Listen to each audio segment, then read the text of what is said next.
개혁주의 신앙은 성경을 통하여 하나님께서 이렇게 믿고 이렇게 살아라라고 말씀하신 성경의 교훈에 가장 가깝기 때문입니다. 완전하다고 말을 할 수 없는 이유는 개혁된 교회에도 여전히 허물지고 부족한 모습이 있습니다. 그래서 개혁교회 모토 중에 하나가 개혁된 교회는 항상 개혁되어야 한다, 그 말입니다.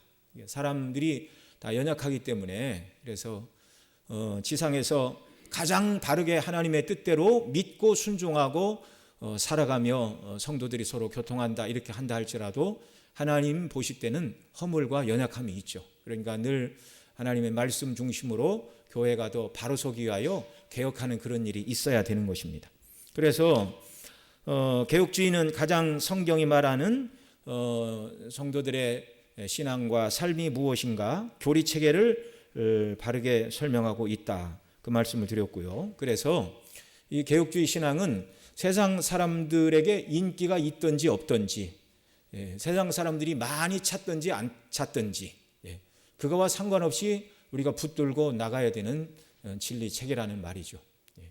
간혹 오늘날도 어떻게 보면 전 세계적으로 가장 성장하는 교단이 어디냐 이렇게 물으면 이런저런 대답이 있을 수 있겠지만, 일반적으로는 제3세계에서 오순절 교회들이 그나마 조금 성장을 한다, 이제 그런 보고들이 들어옵니다. 오순절 아시죠? 은사주의 운동 하시는 분들, 뭔가 눈에 딱 드러나요. 은사주의 운동을 하게 되면 거기 은사가 나타나고 또 막 사람들이 그냥 정서가 고양되고, 이게 감흥주의죠. 그러면 이게 대단한 것 같아요. 그런데 시간이 지나서 감흥이 다 빠지면 아무 소용이 없습니다.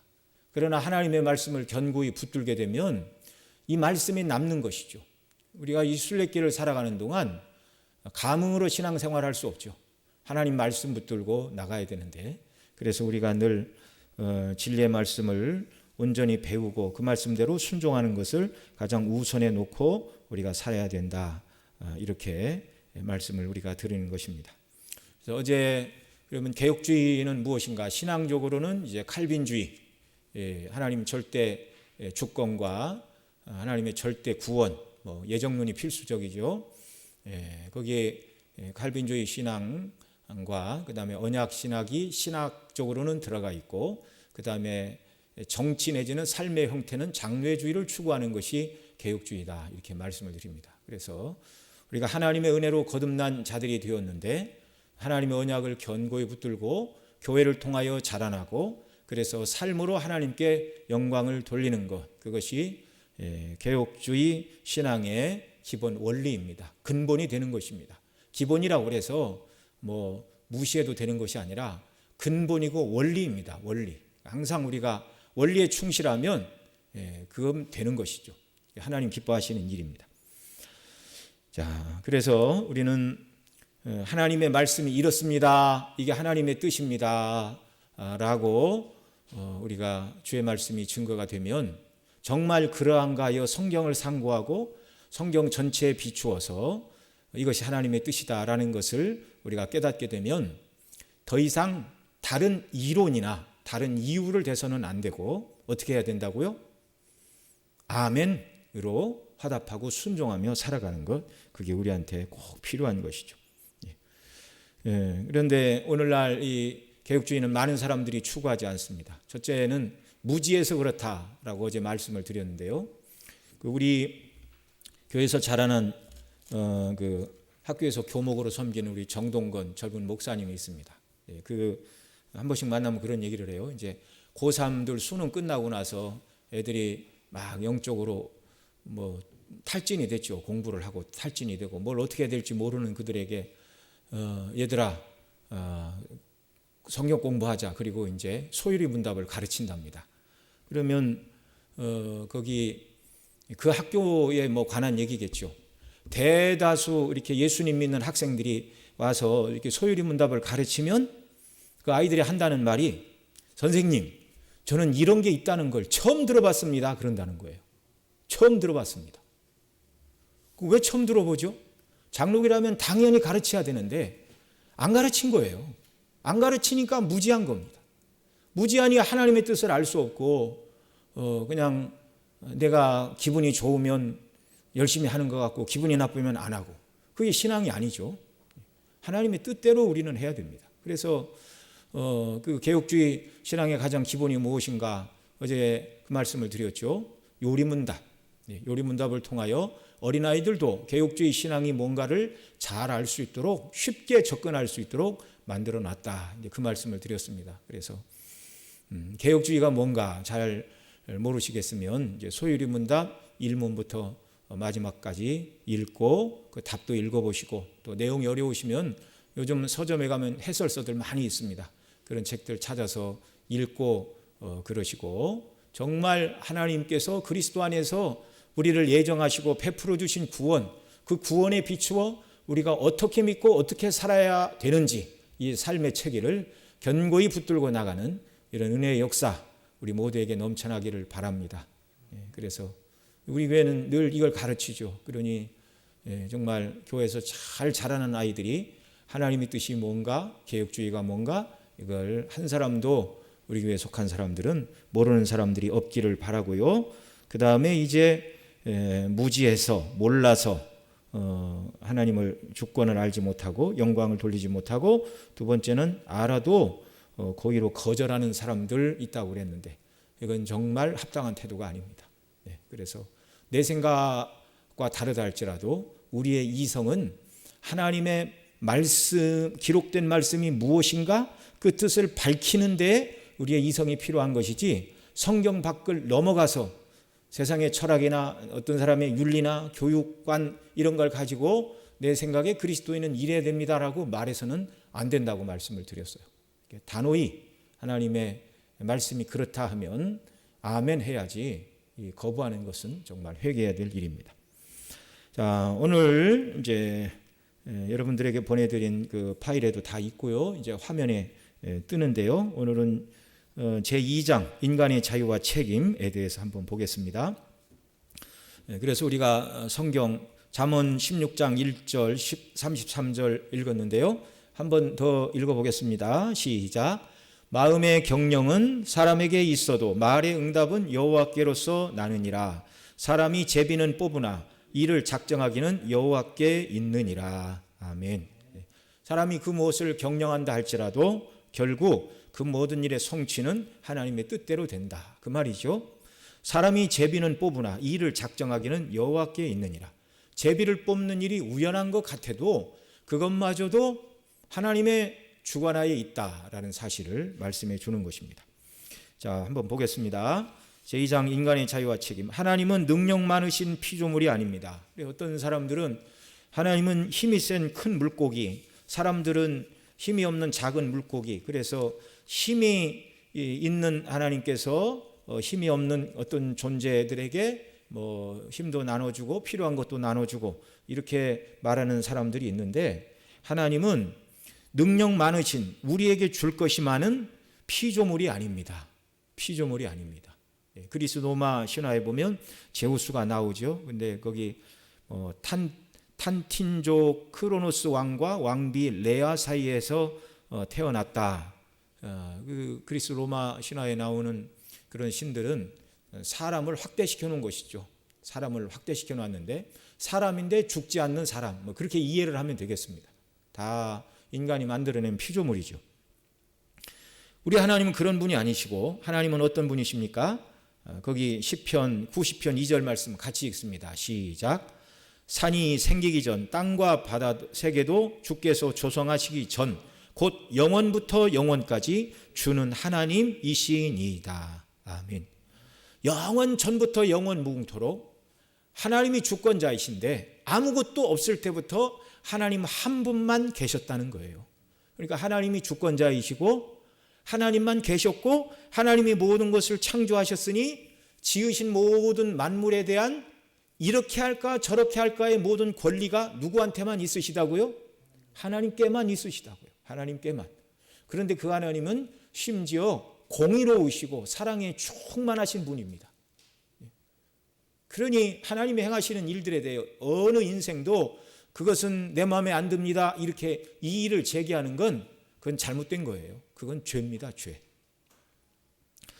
하나님은 모든 것 위에, 모든 것 안에, 모든 것 사이에 존재하십니다. 하나님은 완전한 지식과 존재하심을 떠나서는 무엇도 존재할 수가 없어요. 하나님의 완전한 지식과 존재하심 능력 때문에.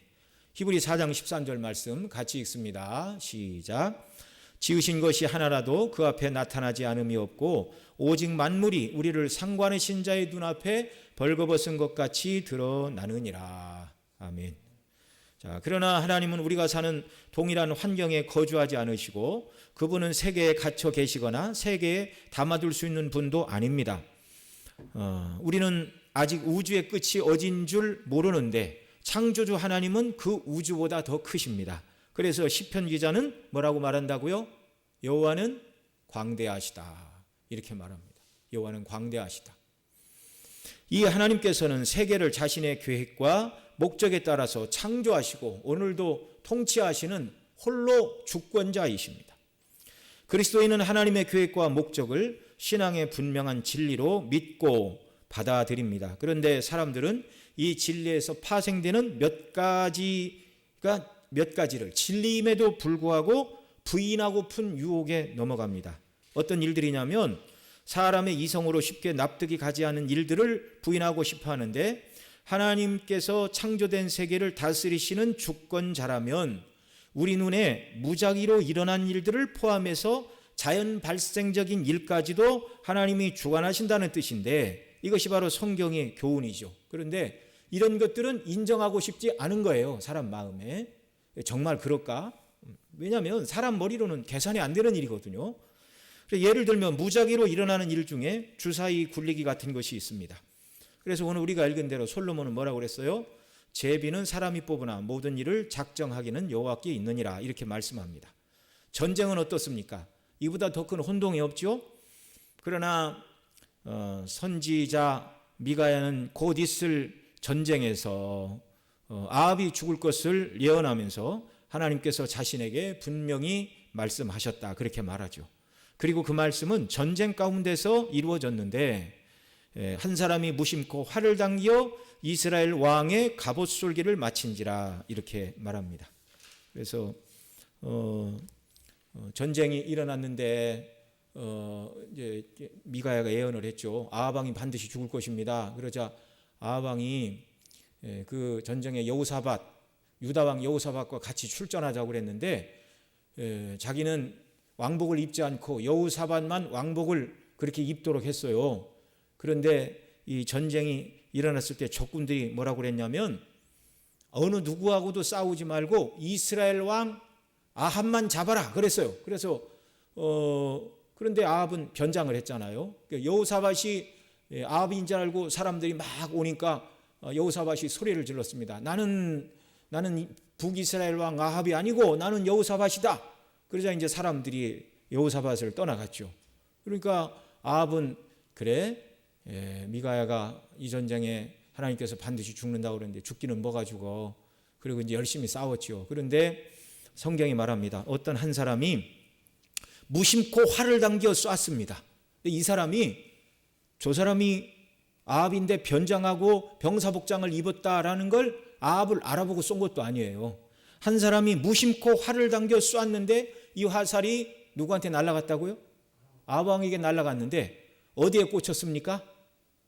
솔기는 이제 옷의 이음매를 말하는 거예요. 갑옷을 입었잖아요. 그러니까 갑옷 사이에 솔기 뭐 이런 데가 되겠죠.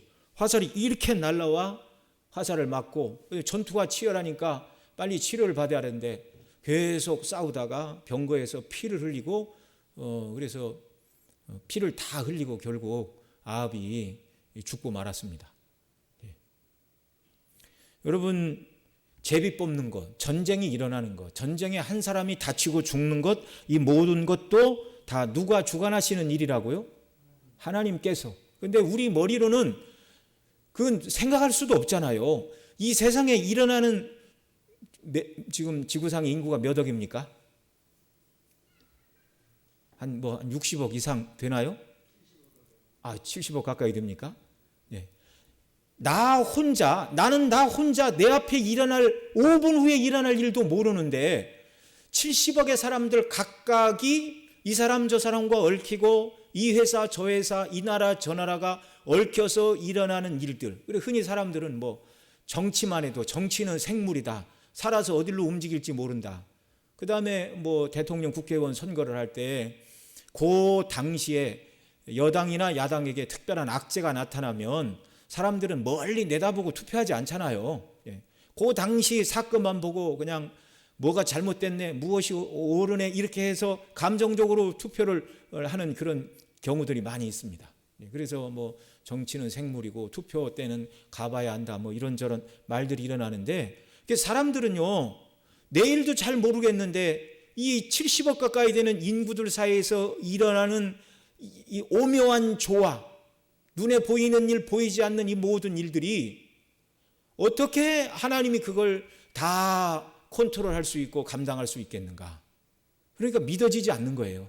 그러니까 하나님을 사람 수준에 놓고 생각을 하다 보니까 하나님께서 우리 눈에 보이는 것, 보이지 않는 것, 영적인 세계 이 모든 것을 하나님이 주관하신다라는 말이 안 믿어지는 거예요.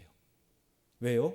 자꾸 하나님을 내 이성으로 이해하려고 하고 내 이성으로 하나님을 재단하려고 하다 보니까 전지전능하시고 무소부재하신 하나님. 그런 사람들에게 이렇게 대답해야 됩니다. 우주의 끝이 어딘 줄 압니까? 모르지요. 그러죠. 하나님 우주를 지으셨는데 하나님은 우주보다 크시고 더 광대하신 분이십니다. 끝없이 펼쳐져 있는 그 넓은 우주의 세계의 끝도 모르는데 하나님은 그보다 더 크세요. 하나님은 우리가 살고 있는 지구 하나뿐만이 아니라 태양계, 또 태양계가 여러 개 있는 은하계, 그런 은하계가 또 더 많이 있다 이렇게 얘기를 하죠. 그 모든 것을 다 관할하시고 주관하시는 지혜와 주권의 하나님입니다. 그래서 하나님이시죠. 조그만한 우리의 머리를 가지고 지각을 가지고 어떻게 이런 것까지 설마 하나님이 아실 수 있으랴. 그러니 믿지 않으려고 그러는 것이죠. 이건 하나님을 자기 수준으로 이해하려는 인간의 오만입니다. 인간의 오만. 사람들에게는 주사위를 던지거나 전쟁에서 활을 쏜 결과를 뜻대로 조작할 수 없습니다. 그래서 우리는 어떤 일들은 우연이요, 무작위, 사람이 일부러 꾸미지 않은 일 또는 자연 발생이라고 말하지만 사실 이 모든 것들은 다 누가 주관하신다고요? 하나님께서 주관하신다고요. 하나님이 주관하신다고. 하나님의 주권에 속한 문제라고. 자, 그래서 하나님은 무엇을 주관하시는가 쭉 써놨습니다. 첫 번째, 하나님은 무엇을 주관하십니까? 날씨를 주관하십니다. 욥기 36장 32절, 그는 번개 빛으로 그 두 손을 싸시고 그것을 명하사 표대를 맞추게 하시나니. 아멘. 그 다음 하나님 또 무엇을 주관하시죠? 잠새가 땅에 떨어지는 일을 주관하시고 머리털의 개수를 세시고 주관하십니다. 마태복음 10장 29, 30절 같이 읽습니다. 시작. 잠새 두 마리가 한 아사리온에 팔리는 것이 아니냐? 그러나 너희 아버지께서 허락지 아니하시면 그 하나라도 땅에 떨어지지 아니하리라. 너희에게는 머리털까지 다 세신 바 되었나니. 아멘. 아멘.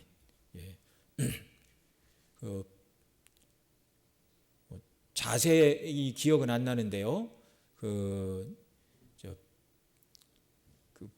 백인종들이 머리카락 수가 좀 제일 적답니다. 그 다음 황인종, 그 다음에 이제 아프리카계 이제 흑인들이 머리카락이 제일 많은데, 뭐 백인이 6만에서 8만 개, 그 다음에 황인들이 뭐 8만에서 10만 개, 또 흑인들이 10에서 12만 개, 뭐 그렇게 좀 그렇게 된다고 그래요. 근데 자세한 것은 확실히 모르겠어요. 근데 요즘은 이렇게 뭐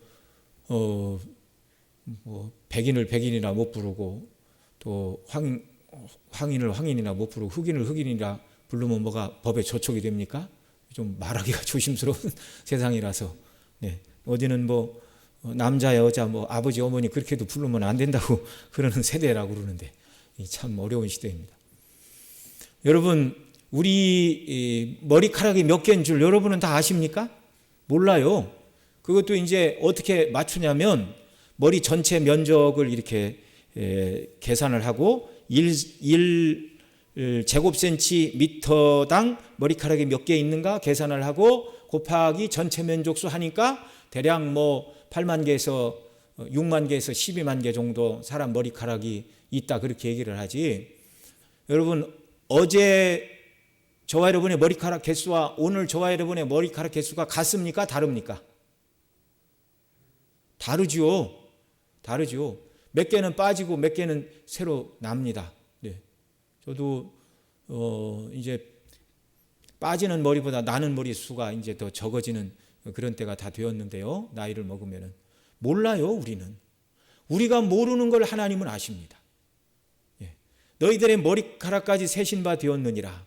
그냥 하는 말이 아니라 전능하신 하나님은 우리 한 사람, 누구 한 사람한테만 집중해서 머리카락을 세셔서 하는 것이 아니라 70억 모든 인구의 머리카락이 몇 개인지, 한 사람 한 사람의 몸에 세포가 몇 개인지, 그 사람의 육신의 상태, 질병의 상태, 건강의 상태, 영혼의 상태, 마음에 소원하는 바, 뜻하는 바가 무엇인가를 하나님이 다 아시는 줄 믿으시기 바랍니다. 그리고 그 사람의 앞날에 일어날 일도 하나님이 다 아시는 줄 믿으시기 바랍니다. 특별히 그리스도 안에서 택함받고 구원받은 사람들의 마지막에 대해서 하나님은 너무너무 잘 아실 뿐만 아니라 확실한 영광으로 예비하고 계심을 믿으시기 바랍니다. 그래서 이 하나님이 누구신가를 생각할 때마다 그리스도인은 항상 담대할 수밖에 없는 거예요. 저와 여러분이 세상을 담대하게 살아갈 수 있는 근거는 바로 하나님께 있습니다. 주권의 하나님, 나를 사랑하사 아들을 내어주시고 그리스도 안에서 나를 자녀 삼으신 사랑의 하나님, 능력의 하나님이 우리를 그 나라에 들어가도록 지키시고 보존하신다는 이 믿음. 자, 뿐만 아니라 하나님은 세 번째 바람의 움직임도 주관하십니다. 나훔 1장 3절 같이 읽습니다. 시작. 여호와는 노하기를 더디하시며 권능이 크시며 죄인을 결코 사하지 아니하시느니라. 여호와의 길은 회리바람과 광풍에 있고 구름은 그 발에 티끌이로다. 아멘. 그 다음 네 번째, 나라의 흥망성쇠도 하나님의 손에 있습니다. 다니엘 4장 17절 같이 읽습니다. 시작. 이는 순찰자들의 명령대로요 거룩한 자들의 말대로니 곧 인생으로 지극히 높으신 자가 인간 나라를 다스리시며 자기의 뜻대로 그것을 누구에게든지 주시며 또 지극히 천한 자로 그 위에 세우시는 줄을 알게 하려 함이니라 하였느니라. 높은 자 천한 자를 세우기도 하시고 폐하기도 하시고 누구에게 그 나라의 권세를 주고 빼앗는 모든 것들이 다 주권의 하나님께 있다. 이걸 말합니다. 그 다음 왕들의 결정도 하나님이 주관하십니다. 잠언 21장 1절 시작. 왕의 마음이 여호와의 손에 있음이 마치 보의 물과 같아서 그가 임으로 인도하시느니라. 여러분 큰 냇가에서 이제 논과 밭으로 물을 대려면 작은 보를 만들고 물은 어디를 따라서 흐르죠? 그 보를 따라서 흐르는 거예요. 보를 따라서.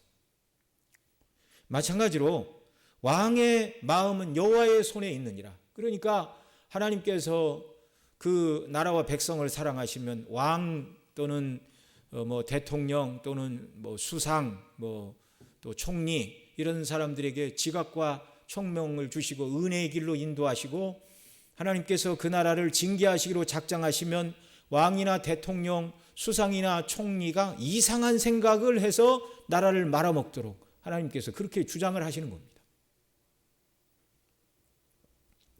그 다음 하나님은 자연재해들도 주관을 하시는데요. 아모스 3장 6절 같이 읽습니다.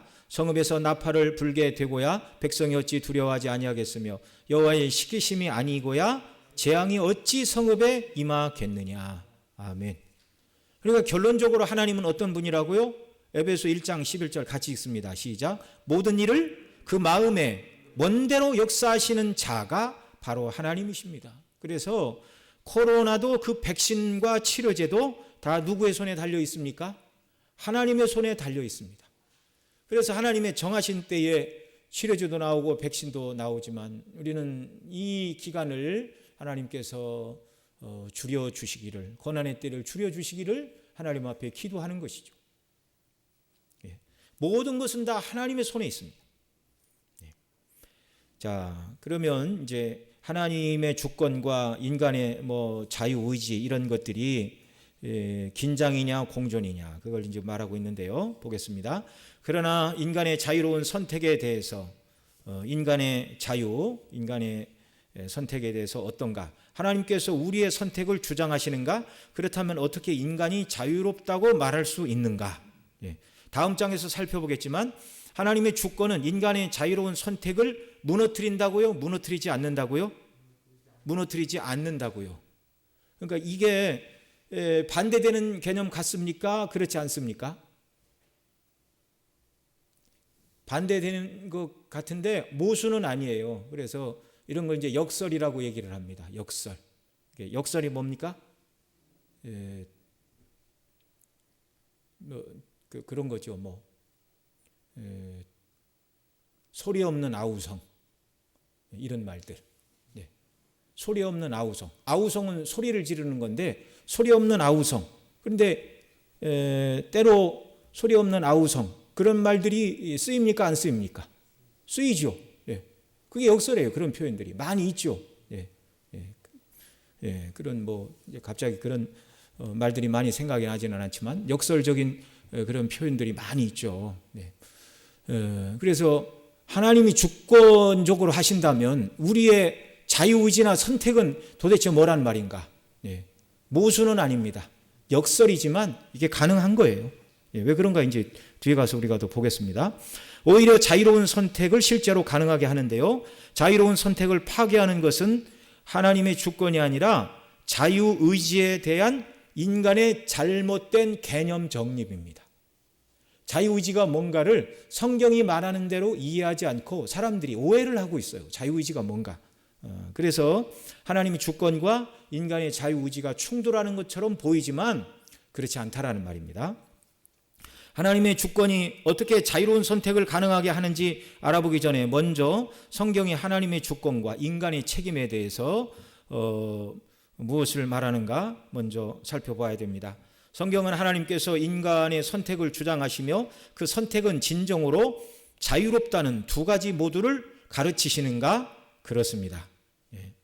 하나님께서 인간의 선택을 주장하시면서 그러니까 사람이 뭘 택할 줄을 택하게끔 하신다 그 말인데 그런데 그 선택은 진정으로 사람이 자유롭게 선택을 하는가 억압 가운데 선택을 하는가 자유롭게 선택을 하게 하신다. 이게 역설이지만 모순은 아니란 말입니다. 이에 대하여 솔로몬은 우리가 읽은 것처럼 마음의 경영은 사람에게 있어도 말의 응답은 여호와께로서 나느니라 이렇게 말하고 있죠. 그래서 그리스도인들은 사람이 계획을 세울 수 있지만 그 삶의 궁극적으로 그 삶을 궁극적으로 주장하시는 분이라는 것을 하나님이라는 것을 우리는 인정을 합니다. 그러나 죄의 존재 때문에 인간이 짓는 죄까지 하나님께서 주장하신다는 것에 좀 어려움을 느끼죠. 그러나 성경은 명백히 인간이 죄를 선택하고 짓는 것도 하나님의 예정 가운데 있는 것이라고 가르칩니다. 그 대표적인 말씀이 사도행전 4장 27절로 28절인데 거기 베드로 사도가 설교하면서 시편 2편 말씀을 인용해서 이렇게 말하죠. 거기 같이 읽겠습니다. 시작. 과연 헤롯과 본디오 빌라도는 이방인과 이스라엘과 백성과 합동하여 하나님의 기름 부으신 거룩한 종 예수를 거스려 하나님의 권능과 뜻대로 이루려고 예정하신 그것을 행하려고 이 성에 모였나이다. 인간이 지은 죄 중에 가장 악독한 죄는 무죄하신 그리스도를 십자가에 못 박아 죽인 죄이죠. 그런데 그리스도의 이런 죽음은 이미 이사야 53장 시편 22편에 예언된 일이었습니다. 어찌하여 열방이 분노하며 민족들이 허사를 경영하는고 그렇게 말하잖아요. 우리 다음 주에 우리 원로 목사님 강의를 하실 텐데 세상의 군왕과 관원들이 기름 부은 자를 대적한다. 주께서 웃으시며. 자, 이미 이렇게 예수님을 십자가에 파는 자들이 팔고 하는 자들이 있을 것을 이미 시편 2편에 이미 예언을 해 놓은 그런 일이죠. 자, 그런데 예수님의 제자를 돈으로 매수하고 사고 판 자들과 사형 판결을 내리라고 총독에게 내어준 대제사장들, 사람들에게 떠밀려 사형 판결을 내린 빌라도마저도 성경은 유죄로 판결하고 있습니다. 예언해 놓은 대로 되었지만 그들이 그대로 행한 일은 자기들의 선택을 따라 되어진 일이다 그 말이죠. 사도행전 2장 23절에 보면 이 사실을 그가 그리스도지요 하나님의 정하신 뜻과 미리 하신 대로 내어준 바 되었거늘 너희가 법 없는 자들의 손을 빌어 못 박아 죽였으나 라고 말씀하시는데, 이 말씀은 그리스도께서 하나님의 주권적인 계획 속에서 넘겨졌으나 그러나 그리스도를 죽음으로 몰아넣은 자들의 불신앙에 대한 책임도 말씀하고 있습니다. 저 어려서 어떤 목사님은 그런 말씀을 하셨어요. 사도신경을 조금 고쳐야 된다는 거예요. 왜 그러십니까? 그랬더니 본디오 빌라도에게 고난을 받으사라는 대목이 나오는데, 빌라도는 예수님을 죽이지 않으려고 했지만 그 백성의 대제사장 장로와 서기관들이 죽이라고 해서 어쩔 수 없이 죽였으니 본디오 빌라도는 죄가 없다, 뭐 그런 뉘앙스로 어느 분이 얘기를 하셨어요. 그런데 그게 옳은 얘기가 아니죠. 이 성경이 명백히 그들이 죄라고 말하잖아요. 자기의 판단을 따라서 그렇게 행한 것이죠. 하나님은 모든 것을 주관하십니다. 그러나 헤롯과 빌라도, 이스라엘의 대제사장과 서기관들도 꼭두각시는 아닙니다. 그들은 하나님 앞에서 책임 있는 실제로 살아가는 사람들이었습니다. 물론 하나님은 사람을 노봇으로 만들지 않으셨습니다. 또 하나님께서 그들에게 죄를 짓게끔 하시는 분도 아니십니다. 그러나 인간의 죄악된 행위를 포함하여 모든 것이 다 하나님의 손 아래 있다, 그 말입니다. 성경은 하나님의 주권과 인간의 책임 사이에는 아무런 긴장이 없다고 말합니다. 그것은 하나님의 주권이냐 인간의 책임이냐 하는 양자택일의 문제가 아니라 하나님의 주권과 인간의 책임 양쪽 모두가 다 이제 긴장 없이 다 동일하게 성경이 말씀을 하는 내용입니다. 요셉은 자신을 팔아넘긴 형들을 만나서 이렇게 말했습니다. 당신들은 나를 헤아려 했으나 하나님은 그것을 선으로 바꾸사 오늘과 같이 많은 백성의 생명을 구원하게 하려 하셨나니. 요셉의 형들은 요셉을 고통스럽게 하려고 팔았어요. 처음에는 죽이려고 그랬어요. 그런데 자기들의 손에 피를 묻히기 싫으니까 돈을 받고 노예로 팔아버렸습니다. 더 이상 요셉은, 꼴보기 싫은 요셉은 더 이상 그 꼴을 안 봐서 좋다. 그리고 그의 옷을 벗겨가지고 다 찢어가지고 양을 잡아서 피를 바르고 아버지한테 갖다 줬잖아요. 이 옷이 혹시 아버지가 특별히 사랑해서 채색 옷을 입혔던 그 요셉의 옷은 혹시 아닙니까? 연기를 대단히 잘했죠. 그 형들은 요셉을 팔고서 더 이상 요셉의 얼굴을 볼 것이다 생각하지 못했습니다. 뭐 어떻게 노예로 끌려가 살다가 죽든지 뭐 이름 없이 살든지 자기들과는 더 이상 얼굴을 볼 일이 없을 것이다, 그렇게 생각을 했죠. 그런데 형들이 요셉을 팔았지만 그것은 하나님의 뜻이 성취되는 방편이었다, 그 말이죠. 하나님께서는 다른 방식으로 요셉을 애굽의 총리로 세우시고 이스라엘을 구원하게 하시려는 다른 뜻을 세우셨는데, 형들이 죄를 짓자 하나님께서 어이구 내가 처음에 요셉을 향하여 세웠던 이 뜻이 어그러지게 생겼네. 그래서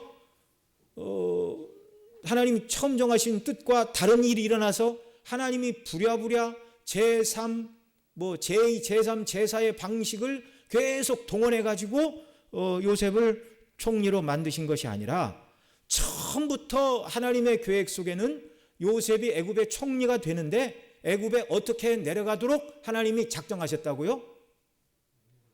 네? 노예로. 누구한테 누가 팔아서요? 형들이 팔아서, 형들한테 미움을 받아서 팔려서 가도록 처음부터 하나님은 그렇게 작정을 하셨다는 말입니다. 그래서 요셉이 당신들은 나를 헤아려 했으나 하나님은 그것을 선으로 바꾸사 오늘날과 같은 백성의 생명을 구원하게 하려 하셨습니다. 인간이 짓는, 여러분, 그러니까 하나님 보실 때 이제 다음 장까지 우리가 공부를 하게 되면 지금 이렇게 설명하는 내용들이 훨씬 쉬워집니다. 이렇게 쉽게 말씀을 드리면 사람 자체는요, 하나님이 기뻐하시고 원하시는 선을 행할 능력이 전혀 없어요. 전혀. 그러니까 하나님이 은혜를 주셔야만 이 사람이 하나님이 기뻐하시는 일로 돌이키고 조금 합니다. 넘어져서 다시 은혜를 주면 그리스도를 의지하여 조금 이제 하나님의 뜻을 행하는 것으로 나아가는 것. 이걸 이제 뭐라고 그러죠? 성화라고 그럽니다. 성화. 그러니까 하나님께서 은혜를 주시지 않고 내버려 두면 모든 사람은 결국 이제 그런 표현이 나오는데 오른쪽으로 돌아서 죄를 짓든가 왼편으로 돌아서 죄를 짓든가 결국 하나님이 은혜를 주시지 않으면 사람들이 뭐 자유의지가 있다 없다 별소리를 다 하지만 자유를 행할 능력이 사람에게는 없습니다. 그러니까 이제 뒤에 나와요. 이제 이 책에서 말하는 자유의지, 생내적 자유 또는 이제 도덕적 자유 이제 그런 표현들이 나오는데 태어날 때부터 가지고 있는 자유가 뭐냐면 자기 마음에 원하는 것, 자기 보기 좋은 것 그것만 행하는 거예요. 그걸 행하는 자유만 있어요. 사람에게는. 이해가 되시죠? 절대로 선을 행할 수가 없어요. 그러니까 인간들은 내버려 두면 저런 짓을 할 걸 하나님이 다 알고 계시고 그런데 그 중에 하나님이 은혜로 개입하사 바꾸기로 작정하신 이런 사건들. 그래서 모든 것은 다 하나님의 손안에 있는 것입니다. 그러니까 하나님 보시기에 아니 저 사람이 선을 행할 줄 악을 행할 줄 하나님이 어떻게 하셔? 아니요. 선은 행하지 못해요. 죄인에게 선이라는 것은 없어요. 그러니 하나님은 너무너무 잘하십니다. 하나님이 은혜를 주시고 은혜를 받은 백성만 선을 행하는 거예요. 예. 이렇게 설명을 드리면 뒤에 가서 더 살펴보겠지만 이 읽는 내용들을 조금 우리가 더 쉽게 이해를 할 수가 있습니다. 애굽의 바로가 이스라엘을 내보내라는 하나님의 말씀을 완강하게 거부하다가 10가지 재앙을 당하였는데 그것은 하나님께서 바로의 마음을 강팍하게 하신 것이라고 말씀합니다. 그런데 이 강팍했다 그 말은 더 쉽게 말하면 하나님께서 일부러 죄를 지라고 부추기고 마음을 딱딱하게 한 거 아니라 내버려 두신 거예요. 죄인에게 은혜를 주시지 않은 거예요. 죄인은 하나님의 은혜를 주시지 않으면 악만 행하는 것입니다. 또한 엘리의 아들들이 꾸짖음에도 불구하고 악행을 버리지 못하였는데 자기 아버지의 말을 듣지 아니하였으니 이는 여호와께서 그들을 죽이기로 뜻하셨음이더라. 이 말은 하나님께서 그들을 은혜를 주시는 것을 은혜 주시는 일을 하지 않기로 작정하셨다 그 말입니다. 다른 말로 바꾸면. 그래서 죽을 짓을 그들이 했다 그 말이죠. 또한 욥의 고통의 이유는 사단이었습니다. 욥은 거기서도 주님의 손길을 보고 뭐라고 말해요? 주시니도 여호와시오 거두시니도 여호와시니 여호와의 이름이 찬송을 받으실지어다. 사단으로 말미암아 되어진 일. 그래서 사단을 향하여 하나님께서 욥의 생명을 건드리지는 말고 한번 해봐라. 그렇게 말씀을 하신 것이죠. 네. 그러나 하나님의 허용하심, 그 일을 통하여 하나님이 뜻하신 일을 이루신다. 이게 욥의 고백이죠. 이와 같은 구절들에서 하나님께서는 자신이 완전하고 거룩한 목적을 이루기 위해 피조물의 행위를 사용하실 수 없다고 생각하는 사람들에게 딜레마를 줍니다. 욥에게 연단을 준 것은 하나님인가 아니면 사단인가? 네. 누구지요? 이 드라마에서 사단이 연기를 수행하는 동안 하나님께서는 사단을 주관하셨습니다. 그러니 하나님과 사단의 목적은 완전히 달랐지만 양쪽 모두의 결과로 보는 것이 타당한 것이죠. 욥의 그런 고난을 받은 것은 사단으로 말미암아 말은 것이기도 하고 하나님께서 허용하신 것이기도 하고 그렇다는 말이죠. 그러나 주권자는 사단이 아니라 하나님이십니다. 마찬가지로 우리 자신의 목적과 계획을 따라 살아갈 때 하나님께서는 미리 정한 그분의 목적을 이루시기 위해 우리의 계획을 사용하십니다. 바울은 빌립보 교회 성도들에게 두렵고 떨림으로 너희 구원을 이루라. 너희 안에서 행하시는 이는 하나님이시니 자기의 기쁘신 뜻을 위하여 너희에게 소원을 두고 행하게 하시나니 이렇게 말씀하는데요. 하나님께서 선한 기쁨을 이루시고자 우리 안에 주권적으로 역사하신다는 사실은 우리가 성악 가운데 자라도록 동기를 부여하신다는 말입니다. 그러니까 우리 마음에 하나님께서 자기의 기쁘신 뜻을 따라 우리에게 소원을 주셨어요. 성도에게만. 하나님께서 우리 마음에 하나님이 기뻐하시는 일을 하도록 우리 마음에 은혜를 주셨어요. 이런 사람만 하나님이 기뻐하시는 선을 택하고 믿음을 따라 산다 그 말입니다. 하나님이 일하시니 우리도 일하고 하나님의 주권은 인간의 책임을 불가능하게 하는 것이 아니라 오히려 인간의 책임을 실제로 가능하게 합니다. 하나님의 주권은 인간의 책임을 강구하지 않습니다. 이것을 성경이 증거하는데 성경 모든 쪽에 실제로는 모든 말씀에 이것이 다 배어 있습니다. 로마서의 저자는 누구이죠? 바울입니다. 그러나 바울의 말은 또한 누구의 말씀이죠? 하나님의 말씀. 인간의 주권은 하나님의 책임을 배제하지 않는다. 성경의 원저자는 누구라고 그래요? 성령이라고 말씀합니다. 그런데 인간 저자를 붙들어서 성령의 감동, 영감을 주셨어요. 성경을 쓰도록. 예. 올바른 그리스도인은 이 사실을 믿죠.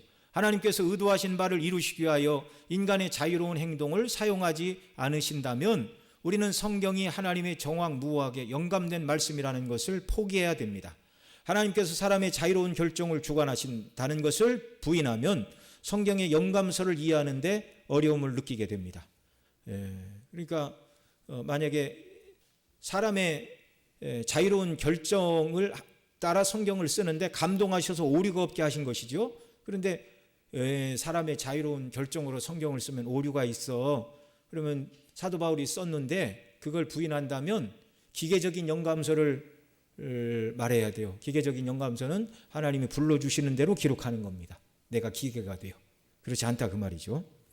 자, 그렇다면 하나님께서 기계적으로 성경을 받아 적게 하셨다고 말하든지 아니면 축자 영감서를 부인하든지 해야 합니다. 축자 영감서는 글자 한 글자까지도 하나님께서 영감하셨다. 그래서 개혁주의 성경 영감서는 유기적 완전 축자 영감입니다.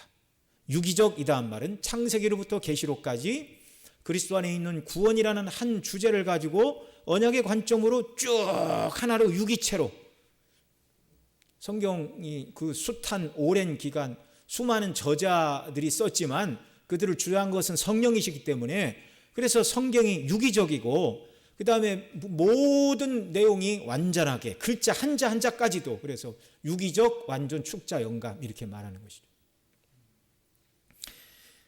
만일 기계적인 영감서를 받아들인다면 성경 저자의 개성이 드러나는 부분, 예를 들어서 디모데오 4장 13절 내가 들어와 가보의 집에 둔 겉옷을 가지고 오고 이런 말은 설명을 할 수 없게 되는 겁니다. 기계적 영감설이라면 왜 하나님께서 사도 바울의 그런 말을 쓸 필요가 없는 거잖아요. 그리고 한 글자 한 글자가 다 영감되었다는 것을 부인하면 그것은 기독교가 아닙니다. 기독교는 성경의 하나님의 완전 정확무한 말씀이라는 기반으로부터 선 것이에요. 성경이 완전한 하나님의 말씀이라는 믿음으로부터 신앙 고백으로부터 출발한 것이 기독교 신앙이고 개혁주의 신앙입니다. 자, 하나님의 뜻에 대한 혼란, 하나님의 뜻은 방해받을 수 없음을 명확히 알아야 됩니다. 하나님께서 어떤 일이 일어나기를 정하셨다면 그 일은 반드시 어떻게 된다고요? 일어납니다. 하나님의 계획은 실행될 것이며 하나님의 영원한 목적도 성취될 것입니다. 그러나 이것은 우리가 하나님의 뜻이라고 부르는 것만 의미하지 않습니다. 우리는 하나님의 뜻을 어기기도 합니다. 바울은 데살로니가 성도들에게 이렇게 말했죠. 하나님의 뜻은 이것이니 너희의 거룩함이라 음란을 버리고 그리스도인이 죄를 짓는 것은 하나님의 선하신 뜻이 아니다 그 말이죠. 예. 자, 하나님께서 죄를 금하셨음에도 불구하고 데살로니가서와 같이 믿는 자들 가운데서도 종종 불순종이 일어난다고요? 안 일어난다고요? 일어난다고요.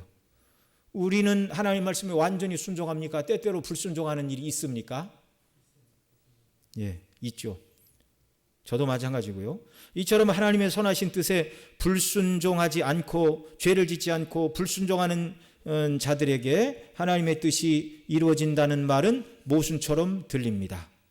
무슨 말인가 알겠죠? 여기 하나님의 뜻은 거룩이라 너희가 죄를 짓지 않고 그런데 성도들이 죄를 지으니까 하나님의 모든 뜻이 우리를 통해 이루어진다라는 말이 아니 하나님의 뜻은 거룩이고 성도가 죄를 짓지 않아야 하나님의 뜻이 이루어지는데 우리를 통해서 하나님의 뜻이 그럼 안 이루어지는 것 아닌가? 이렇게 사람들이 생각할 수 있다 그 말입니다. 여기까지는 이해가 다 되시죠? 예. 그런데 여기서 의미를 분명하기 위해 죄를 짓지 말라고 하신 것을 포함한 도덕적인 명령을 우리는 교훈적인 하나님의 뜻이라고 부르도록 합니다. 이제 용어를 정리를 해야 돼요. 하나님의 뜻은 두 가지가 있어요. 교훈적인 뜻, 그 다음에 하나는 주권적인 뜻. 하나님의 교훈적인 뜻은 계명과 도덕과 윤리를 우리가 하나님의 거룩을 따라 완전히 지켜야 되지만 이 하나님의 교훈적인 뜻을 성도가 때때로 어긴다고요? 어기지 않는다고요? 어긴다고요. 그런다고 해서 하나님의 뜻이 어그러지는 것은 아닙니다. 하나님의 뜻이 그럼에도 이루어진다고 말할 때에 그 하나님의 뜻은 교훈적인 뜻이 아니라 역사를 진행해 나가시는 하나님의 주권적인 뜻을 말하는 것입니다. 이제 구별이 되셨죠? 네. 우리 다영 선생님 이해됐어요? 이해가 돼야 되는데 하나님의 뜻이 두 가지가 있다고요. 교훈적인 뜻과 주권적인 뜻. 교훈적인 뜻은 하나님의 뜻대로 우리가 순종하는 것인데 때때로 우리가 하나님의 뜻에 다 순종하지 못하니까 하나님의 뜻이 안 이루어진다 그렇게 말해서는 안 됩니다. 성경이 하나님께서 그 뜻을 이루어 가신다고 말할 때 그 의미는 우리로 하여금 교훈적인 뜻을 다 지키도록 한다는 말이 아니라 죄를 짓고 교훈적인 뜻을 어김에도 불구하고 하나님이 계획하신 주권적인 뜻을 이루어 가신다 그 말씀이에요. 이제 이해가 됐습니까? 네, 감사하네요. 네, 이해가 됐습니다. 아마 집에 계신 우리 성도님들도 제가 한번 설명을 더해서 더 이제 이해가 또 분명해지셨으리라 생각을 합니다. 자, 하나님께서 우리에게 하나님의 교훈적인 뜻을 행할 것을 명하셨으나 실제 삶에서는 교훈적인 뜻을 어깁니다. 매일 그 교훈적인 뜻에 불순종한다는 말이죠. 그러나 성경은 또 다른 하나님의 뜻을 말하는데 주권적인 하나님의 뜻 말씀드린 거죠. 주권적인 하나님의 뜻은 하나님께서 앞으로 일어날 일들을 이미 결정하셨다는 사실과 관련이 있습니다. 빛이 있으라 하심에 말씀하실 때 흑암은 사라졌습니다. 하나님은 주권적인 뜻이 꺾을 수 없음을 이렇게 말씀하셨습니다. 이사야 46장 10절 같이 읽습니다. 시작. 내가 시초부터 종말을 알리며 아직 이루지 아니한 일을 옛적부터 보이고 이르기를 나의 뜻이 설 것이니 내가 나의 모든 기뻐하는 것을 이루리라 하였노라. 아멘. 여기 하나님의 기뻐하시는 뜻을 이루리라 하였노라라는 것은 이게 하나님의 주권적인 뜻입니까? 하나님의 교훈적인 뜻입니까? 주권적인 뜻이죠. 주권적인 뜻. 구체적으로는 그리스도 안에서 택한 백성들을 구원하시는 사건을 말하는 것입니다. 하나님이 무엇을 기뻐하신다고요? 그리스도 안에서 택한 저와 여러분을 구원해내시는 것. 이것이 하나님의 기뻐하시는 뜻인 줄 믿으시기 바랍니다. 하나님께서 원하시는 일은 무엇이든지 다 이루실 수 있습니다. 다만 어떤 일을 하실 수 없다면 그것은 능력이 없어서가 아니라 하나님께서 그렇게 하지 않으시려고 작정하셨기 때문이다. 하나님의 계획은 좌절될 수 없습니다. 이를 진리로 받아들인다고 해서 하나님의 도덕법과 계시된 뜻에 대한 사람의 불순종을 부인하는 것은 아닙니다. 사람의 불순종까지 포함해서 하나님의 주권적인 뜻이 이루어진다 그 말이죠. 사람이 교인적인 하나님의 뜻을 어긴다 해도 하나님의 주권적인 뜻은 이루어집니다. 가로친 건 가로 안 친 것도 이제 제가 설명을 써놓은 것이 많지만 특별히 이제 가로친 건 이제 한 번 더 설명을 하기 위하여 써놓은 말들입니다. 그래서 불순종 역시 하나님의 주권적인 뜻을 전복시킬 수 없다 그 말이죠. 하나님께서 어떻게 불순종을 완전하게 주관하시는지 인간의 선택이 정말 자유로운지에 대해서는 다음 장에 가서 살펴보겠습니다.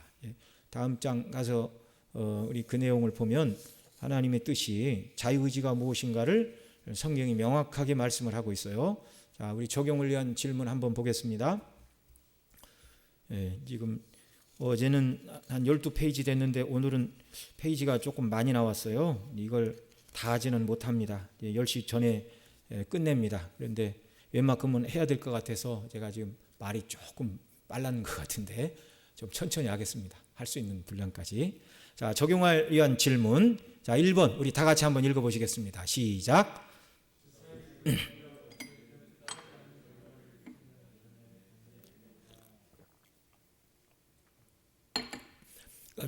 주사의 굴리기와 같은 일은 뜻하지 않은 결과. 그러니까 이건 뭐 아무도 예측할 수도 없고 변화 가능하고 뭐 그런 얘기죠. 그러니까 쉽게 얘기하면 하나님이 주관 안 하시는 일이다 그 얘기입니다. 자, 뜻하지 않은 결과를 일으키는 견해에 동의를 하십니까? 예스입니까? 노입니까? 노입니다. 노. 아니요. 아까 우리 살펴봤잖아요. 전쟁, 주사위, 날씨, 머리카락, 뭐 별거, 그 모든 것을 마음의 원대로 행하시는 하나님, 모든 것은 다 하나님의 뜻대로인 줄 여러분 믿으시기 바랍니다. 자, 그 다음 다시 또 읽어보십시오. 시작.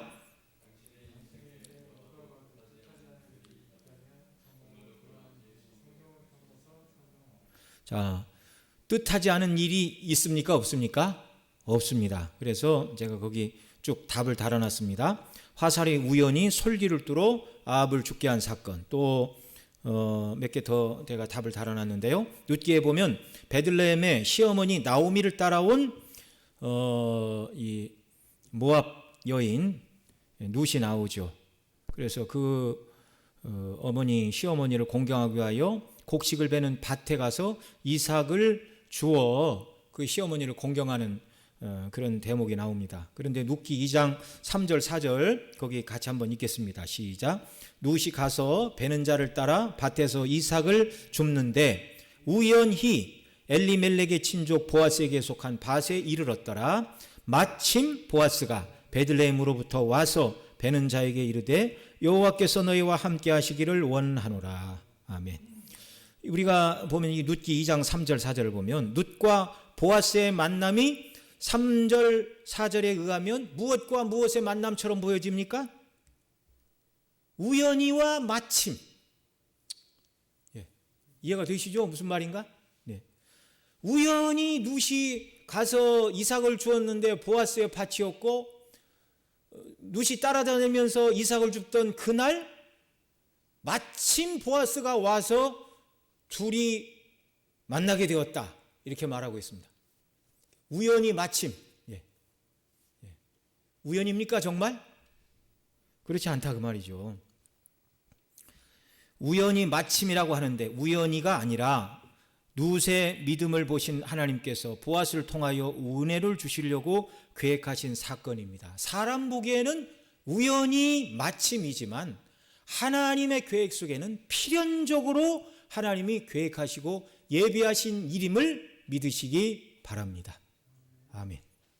그 다음 에스더 5장과 6장에 보면 하만이 모르드게를 달려고 50규빗의 나무를 이렇게 마당에 세워놨잖아요.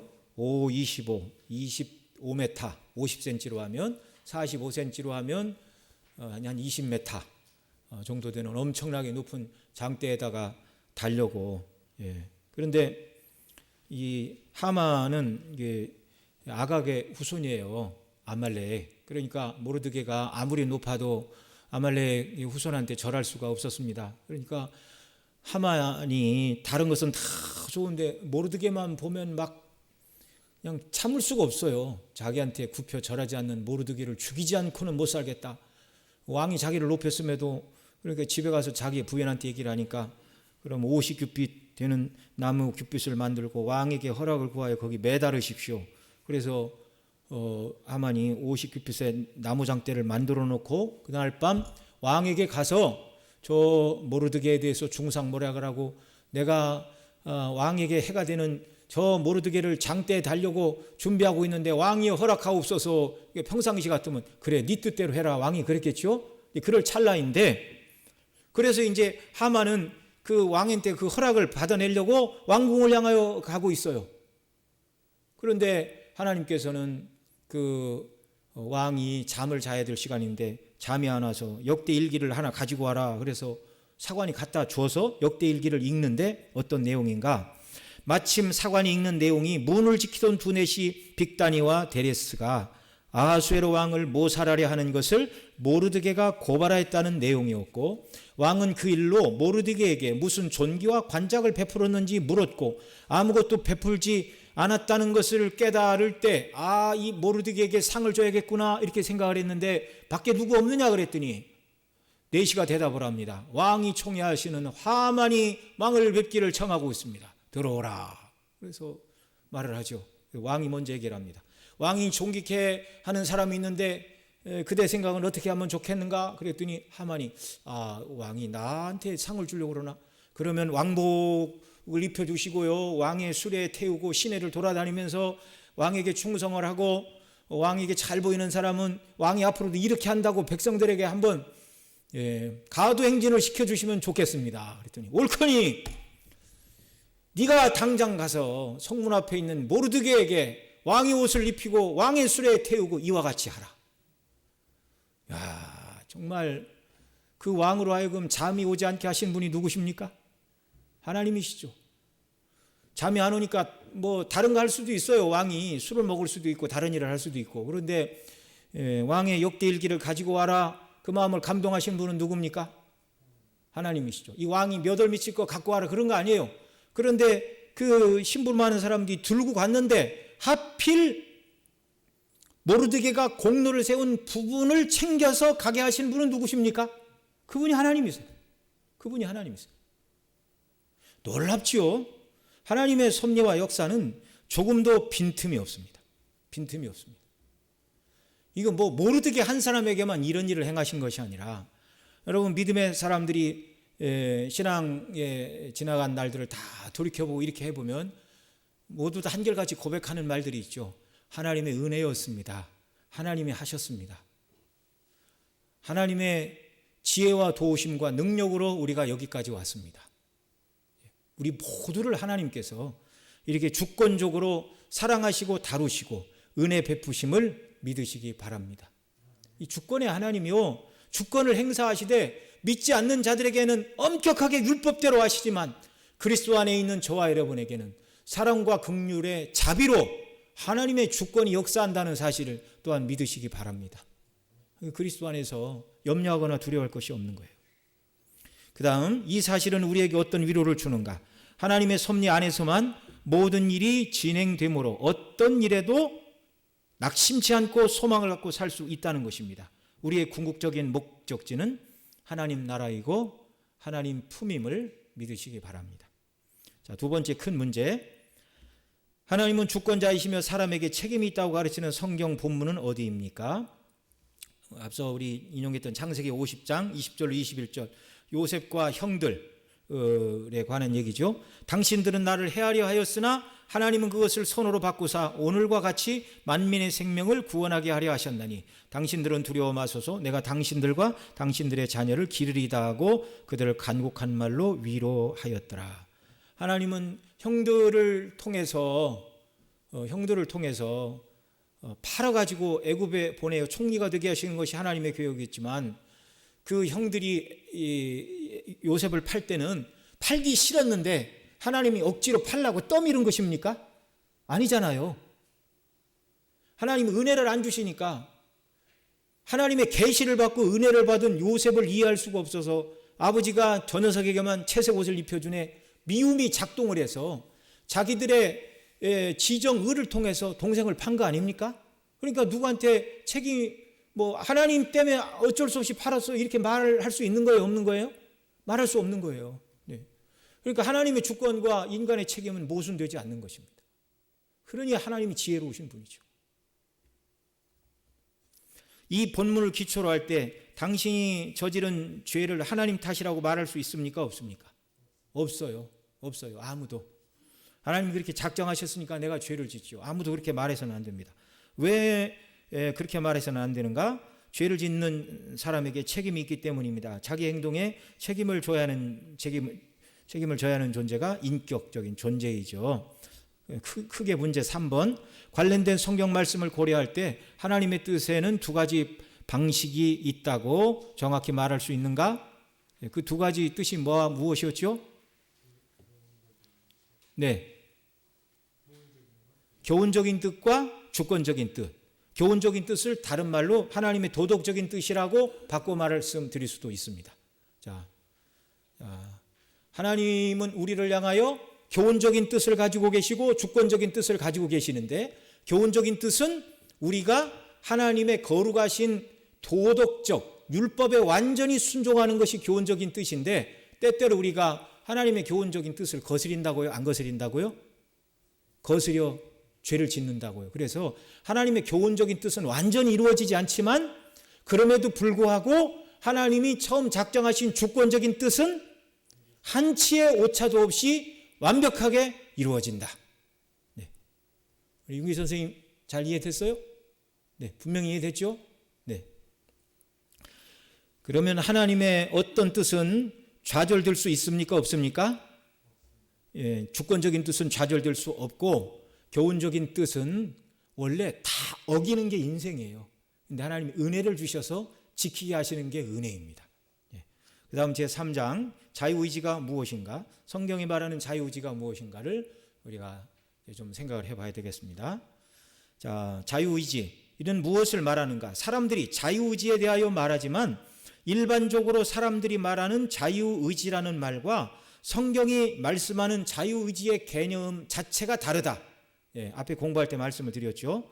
그래서 첫째 펠라기우스, 어제 시작할 때 펠라기우스의 구원관에 대해서 잠시 말씀을 드렸죠. 자, 이 펠라기우스, 어거스틴과 동시대 사람인데 이 사람은 이렇게 말했어요. 사람은 거룩하지도 않고 죄성을 가지고 태어나지도 않았으며, 그러니까 원죄를 부인하는 겁니다. 선을 행할 수도 있고 악을 행할 수 있는 중간 상태로 창조되었다고 말합니다. 그는 자기가 원하는 대로 죄를 범할 수도 있고 범치 않을 수도 있다고 주장했습니다. 아담의 범죄와 타락은 자기 자신만을 해할 뿐 선을 행할 수 있는 인간의 본성에는 아무런 상처를 입히지 않았다고 주장합니다. 한마디로 원죄를 부인하고 사람은 자기 선택에 의해서 얼마든지 자유의지로 선을 행할 수 있다고 주장한 것이고, 그렇게 해서 의롭다 하심을 받고 구원을 얻어야 된다. 이것이 펠라기우스가 주장하는 자유의지입니다. 이해가 되시죠? 완전히 선을 행할 수도 있고 악을 행할 수도 있는 중립적인 사람이다. 근데 성경은 뭐라고 그런다고요? 의인은 없나니 하나도 없다. 네. 여기 쭉 써는 1번 펠라기우스, 2번 피기니우스, 3번 클라크 핀녹, 4번 에라스무스, 이런 사람들은 어제 말씀드린 책에서는 자세히 다루고 있지 않습니다. 네, 이런 사람들의 자유의지를 뭐라고 말했는가를 제가 좀 더 첨가를 해놨어요. 다음 피기니우스라는 사람은 뭐라고 그랬냐면, 각 사람이 하나님의 자녀로 되어 있는 은혜에 참여하느냐 안 하느냐는 사람들의 자유다. 우리의 자유다. 누가 선택되고 누가 버림을 받았냐 하는 것은 신의 결정에 의한 것이 아니고 각 사람이 자기 의지 여하의 상태로 들어가는 것을 결정하게 된다. 어떤 사람이 복음을 믿고 그 밖에 사람이 믿지 않는다는 것은 하나님의 감추인 계획에 의한 것이 아니고 단지 각 사람의 개인적 의지에 발하여 이와 같은 차별이 발생한 것이다. 칼빈이 피기니우스가 주장하는 내용을 읽고 요약해 놓은 말입니다. 자, 이 펠라기우스의 자유의지에 대한 내용과 비슷한데 다른 것이 있다면, 펠라기우스는 자기 자신의 의지로 율법을 지키고 선을 행하여 의롭다 하심을 얻고 스스로 힘으로 구원에 이르러야 된다고 자유의지를 통한 자력 구원을 말했다면, 피기니우스는 사람이 자기 힘으로 스스로를 구원할 수 있다고는 말하지 않았어요. 그런데 무엇을 말했냐면, 예수님을 믿음으로 구원 얻는다는 것은 말했는데 누가 예수님을 믿는 믿음을 갖게 되는가? 개혁주의는 하나님이 택한 백성만 예수님 믿는다 이렇게 말하는데, 이 피기니우스는 예수님을 믿고 안 믿고의 선택은 자기에게 달려있다. 알미니안 사상입니다. 알미니안 신학사상. 알미니안이 만든 게 아니고 그 전부터 있었던 얘기예요. 그러니까 피기니우스와 펠라기우스의 주장하는 바가 조금 다르다는 게 이해가 되시죠? 둘 다 자유의지를 말하지만 펠라기우스는 어떤 자유의지요? 율법을 행해서 하나님 앞에 옳다 하심을 받아야 되는 데까지 자유의지를 말하고, 이 피기니우스는 사람이 자기 스스로는 구원할 수 없으니까 예수님 믿어야 구원을 얻는데, 그 예수님을 믿고 안 믿고를 선택을 누가 한다고 말한다고요? 사람 자신이 한다. 이게 다른 점입니다. 자, 그 다음 클라크 핀녹은 뭐라고 그랬냐면, 하나님의 주권은 앞으로 일어날 모든 것의 청사진, 즉 역사가 시작되기 전에 모든 것이 제자리에 정해져 고정되어 있는 단 하나의 선시간적 작정, 시간 앞에 하나님이 작정해 놓으신 것이라고 치부해서는 안 된다. 치부해서는 안 되는 것이 아니라 하나님은 그렇게 작정하셨다고 성경을 말합니다. 근데 왜 이렇게 이 사람이 말하는가 한번 들어보십시오. 대신에 주권이란 세상의 틀을 세워놓으셨으며 역사라는 영역 안에서, 그러니까 하나님 모든 것을 하신다 그 말이죠. 사람이 조금 흐트려 놨어도 하나님이 주권적으로 되돌리신다, 그런 얘기를 지금 하고 있는 겁니다. 역사라는 영역 안에서 자신의 구원 계획을 실행해 나가시고 계신 하나님의 활동을 가리킨다. 계획의 목표는 변하지 않는다. 그러나 계획의 실현은 탄력적이어서 어떤 일이 일어나느냐에 따라 변한다. 하나님은 자신의 뜻이 실현될 수 있도록 끊임없이 결정을 내리신다. 하나님은 시간 속에서 일어난 사건에 반응하며 모든 것이 합력하여 선을 이루도록 역사하신다. 예정과 자유의지라는 책에서 발췌한 내용입니다. 이 핀록의 견해는 영원전의 작정이 아니라 하나님의 뜻을 이루시기 위하여 인간이 어떤 잘못된 결정을 내릴 때마다 하나님이 그 문제에 개입하셔서 처음 작정하셨던 뜻이 이루어지도록 계속 하나님이 인간의 문제에 개입하셔서 돌려놓고 이렇게 하신다. 그런 설명입니다. 그래서 하나님의 본래의 청사진 같은 것은 없고 그때 문제가 생길 때마다 하나님이 역사하셔서 그 뜻을 이루신다는 말이죠. 이것은 하나님의 주권과 예정은 인간의 자유의지와 대립되는 것으로 지금 말하고 있는 것입니다. 하나님의 모든 계획은 처음부터 완전하다고요? 인간의 죄를 지으면 그때 수정이 필요하다고요? 완전한 계획이십니다. 완전한 계획. 그러니까 이렇게 말하면 이 클라크 핀록처럼 말하면 훨씬 설득력이 있어 보여요. 네, 인간이 이해하기 쉽게 느껴지는 것 같고. 왜냐하면 사람들이 그때에 따라서 선택이 달라지는데 그 모든 선택을 처음부터 어떻게 하나님이 다 알고 예정을 하냐. 구원하기로 누구를 작정하셨다 할지라도 잘못된 선택을 하면 그때 하나님이 고쳐주셔서 하나님이 뜻한 바를 이루신다. 사람이 듣기에는 훨씬 더 이해가 쉽게 와닿는 것 같지만 하나님의 전지전능하심을 알지 못하는 것입니다. 하나님의 온전한 주권이 무엇인가를 모르는 것입니다. 에라스무스는 인간이 신이 부여한 이성과 자유의지를 통해서 선과 악을 택할 수 있는 존재라고 보았습니다. 누턴은 원죄 사건 이후 인간의 이성과 자유의지가 타락하여 무력하게 되었고 악의 노예가 된 존재라고 보았습니다. 그래서 이 에라스무스는 인간의 의지는 자유의지다. 자유의지론을 말했고 누턴은 인간의 의지는 죄에 끌려다니는 죄의 노예다. 그래서 노예의지론을 말했습니다. 이 논쟁은 본래 어거스틴과 펠라기우스가 벌인 자유의지 논쟁을 후대에 종교개혁 시대에 다시 이제 재현한 것에 불과한 내용입니다. 자, 이런 지금까지 살펴본 한 4가지 이상 되는 이런 내용들은 전혀 성경적인 자유의지의 개념이 아닙니다. 성경은 이런 의미에서 인간의 자유의지를 말하고 있잖아요. 위에 열거한 사람들은 대단한 사람들이요, 천재요, 또 사유, 생각을 많이 한 사람들입니다. 정말 늘 보통 사람 저도 이걸 준비하느라고 책을 읽고 그러니까 이들이 무슨 주장을 했다, 이걸 이제 이렇게 찾아서 말씀을 드리는 거지. 근데 이 사람들은요, 항상 머릿속에 이런 생각이 뱅뱅뱅뱅 돌아가는 천재입니다. 천재. 대단한 사람들이에요. 그럼에도 불구하고 하나님의 말씀인 오직 성경, 전체 성경을 떠나서 인간의 이성을 사용하였기에 하나님의 뜻을 전혀 발견하지 못하였고, 도리어 그들의 말에 귀를 기울이는 사람들을 혼란 속으로, 안개 속으로 함께 끌고 들어가는 어리석은 일을 행하는 뿐입니다. 천재임에도 불구하고 죄 가운데 빠진 인생의 한계가 그거예요. 하나님의 말씀에 가이드를 받지 않고 열심히 노력하고 주구장창 무엇을 파봐야 엄한 곳을 파고 있어요. 다른 일을 하는 거예요. 다른 일을. 성경에 의하면 인간은 절대로 옳고 바른 것을 선택하지 않고 그것을 행하지도 않습니다. 왜 그런지 예수님의 말씀을 좀 들어보겠습니다.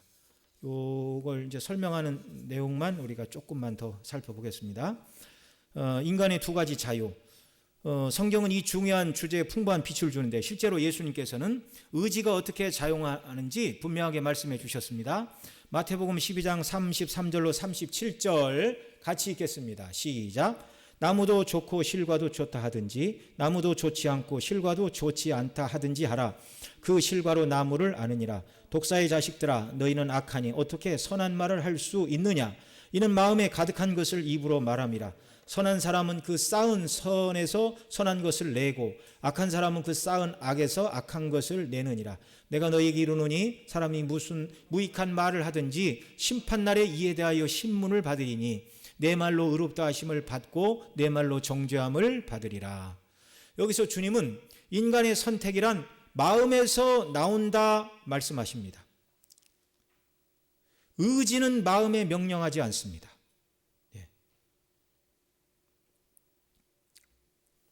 의지는 마음에서 나오는 것이 아니라 마음으로부터 의지가 나오는 것이에요. 마음이 의지에 명령을 합니다. 주님은 여기서 세 가지 핵심을 말했는데, 첫째, 말과 행위는 그 사람의 본성 상태가 어떠한가를 드러내준다. 선한 본성은 어떤 말을 한다고요? 선한 말을 낳고, 악한 본성은 어떤 말을 한다고요? 악한 말. 그래서 그 사람이 하는 말을 보면 그 사람이 마음 상태가 어떻고 생각이 어떻고 무엇을 뜻하고 있는지를 자기 말로 술술술술 다 얘기를 해보는 거예요. 그러니까 대화를 해봐야 그 사람이 어떤 사람인 줄 알게 되는 겁니다. 두 번째, 본성이 말과 행위를 결정한다. 그 말과 행위는 그 사람의 본성을 드러냈는데 이건 결정한다 그러죠. 그러므로 악한 본성을 가진 사람은 선한 말을 합니까? 못합니까? 못해요. 그래서 악한 사람은 자신이 바라는 바를 행할 자유가 있는 반면 마땅히 해야 할 바를 행할 자유는 있습니까? 없습니까? 없어요. 그래서 하나님 은혜를 주시지 않은 죄인은 절대로 하나님 기뻐하시는 선과 의를 택한다고요? 안 택한다고요? 안 택한다고요. 그것이 선하고 아름다운 것이라는 것을 깨닫는 감각조차도 없어요. 세 번째, 우리의 선택은 우리의 마음에서 비롯되는데, 그럼 우리는 하나님 앞에서 조금의 책임을 면제받지 못합니다. 마음은 말을 결정하고 말은 마음을 반영합니다. 우리는 바로 그 말과 행동으로 하나님 앞에 심판을 받게 되는데요. 35절 한 번 더 읽습니다. 선한 사람은 그 쌓은 선에서 선한 것을 내고 악한 사람은 그 쌓은 악에서 악한 것을 내느니라라고 하시는데, 누가 무엇을 달라고 할 때 선한 사람은 자기가 쌓아놓은, 이게 이제 영어 성경인지 원어에서 보면 자기가 쌓아놓은 상자에서, 그런 뜻이랍니다. 자기가 쌓아놓은 상자에서 선한 것을 쌓아놓았으면 무엇을 달라고 하면 무엇을 준다고요? 선한 것을 주고, 악한 것을 잔뜩 쌓아놓은 사람은 무엇을 달라고 하면 줄 게 뭐밖에 없다고요? 악한 것밖에 없다고요. 그 말이에요. 선한 사람은 자기가 쌓아놓은 선한 것에서 선한 것을 낼 수밖에 없고, 악한 사람은 자기가 쌓아놓은 악 중에서 악한 것을 낼 수밖에 없다는 말입니다.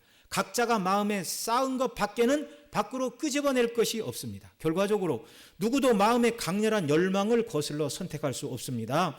이것은 예외 없이 변하지 않는, 변할 수 없는 철칙. 철칙이 뭐라고요? 변할 수도 없고 변해서도 안 되는 것. 철칙. 이 법, 뭐예요? 이 철칙? 마음에 원하는 것을 선택하는 원리. 이게 사람 마음에 있는 것입니다. 자, 사람은 무엇을 택한다고요? 그 마음에 있는 것, 그 마음에 원하는 것. 타락하고 범죄한 인생의 마음에는 선하고 아름다운 것은 없고, 하나님도 없고, 하나님이 기뻐하시는 것도 없고, 다만 성경이 말하는 것처럼 육체와 마음에 원하는 것, 에베소 2장의 표현을 빌리면 육체와 마음에 원하는 것, 그 다음에 첫사람 아담이 선악과를 따먹을 때 보암직도 하고 먹음직도 하고 지혜로운 금 탐스러운지도 한지라. 요한일서 2장에 있는 표현을 보면 육체의 정욕, 안목의 정욕, 이생의 자랑, 이것만 있습니다. 죄의 원리만 있습니다. 그러니까 사람은 그 마음에 있는 이 악으로부터 항상 무엇만 택한다고요? 악만 택한다고. 오른쪽으로 돌아서 죄를 짓든지 왼쪽으로 돌아서 죄를 짓든지 결국은 죄밖에 인간은 하나님 앞에 지을 것이 없어요. 그러니까 하나님께서 저 사람은 누구 집 어디에서 태어나고 그러면 몇 살에는 무슨 일을 하고 몇 살에는 무슨 일을 하고 어떤 선택을 할 것이다. 하나님은 다 알고 계신다 그 말입니다. 어떤 죄를 질 것인가. 은혜를 주시지 않으면. 그러나 하나님 그 사람에게 은혜를 주시면 하나님의 성령님의 역사로 그리스도와 함께하는 그 사람이 악을 버리고 선을 택할 수 있는 능력과 은혜를 하나님이 주십니다. 그래야 비로소 그때 가서야 사람이 선도 택하고 악도 택할 줄 알게 되는 거예요. 그러니까 사실 거듭나지 않은 사람들에게는 선과 악을 택할 자유의지가 있는 겁니까? 없는 겁니까? 없어요. 없어요. 악밖에 택할 수가 없어요. 자유의지라는 없어요. 악인에게는. 누구에게만 자유의지가 주어진다고요? 거듭난 그리스도인들에게만.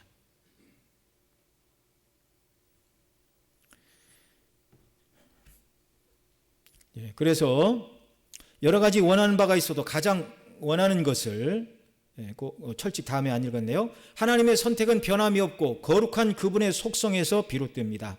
하나님이 창조하신 사람들도 선택할 때 나 자신이 가장 바라는 것을 선택한다는 말입니다. 여러 가지 원하는 바가 있어도 가장 원하는 것을 사람이 선택하게 되어 있다 그 말입니다. 그러니 우리는 각자 자기의 선택에 책임을 져야 하는 것이죠. 어떤 선택이든 강렬한 열망에서 출발한 것이 아니라면 사람은 아무것도 선택하지 않게 되는 것입니다. 그런데 죄인은 절대로 하나님이 원하시는 것을 택한다고요? 안 택한다고요? 안 택한다고요. 안 택한다고요. 그리고 이제 예수님 처음 믿는 사람들은 이제 은혜 받은 거 좋고 그런데 주일날 어디 친구들이 놀러 가자 뭐 이런 얘기하면 학생들이 마음의 갈등을 일으키죠. 구원받은 사람이 아니라면 마음의 갈등을 일으킬 일이 있습니까? 없습니까? 없어요. 그냥 놀러 다니면 돼요. 놀러 다니면 돼요.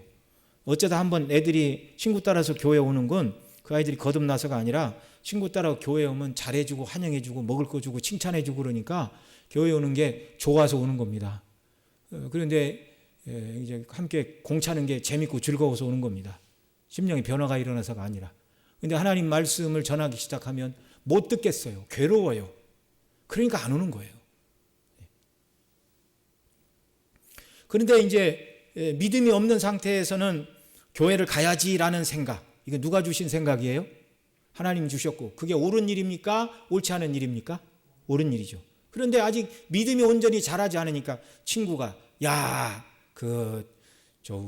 눈썰매장 가자. 우리 아버지가 스키장 가라고 했는데 너 데리고 갈게. 그럼 스키 한번 타볼까라는 마음이 들어왔어요. 주일임에도 불구하고. 뭐가 들어온 겁니까? 죄의 유혹이 들어온 거죠. 죄의 유혹이. 그래서 그리스도인이 아닌 사람들은 선을 택할 수 없어요. 그리스도인들은 하나님의 뜻과 아닌 것 사이에서 이렇게 갈등하다가 하나님 기뻐하시지 않는 것을 택할 수도 있습니다. 그래서 이 하나님의 교훈적인 뜻, 도덕적인 뜻을 사람이 온전히 순종하지 못할 수 있다 그랬죠. 그래서 하나님이 이런 사람을 이제 징계로 깨우치시는 것입니다. 그렇게 하면 안 돼. 그건 내 뜻이 아니야. 그건 그리스도의 피로 값주고 산 사람이 행할 만한 일이 아니야. 이걸 깨닫도록 여러 방편으로 징계를 하십니다.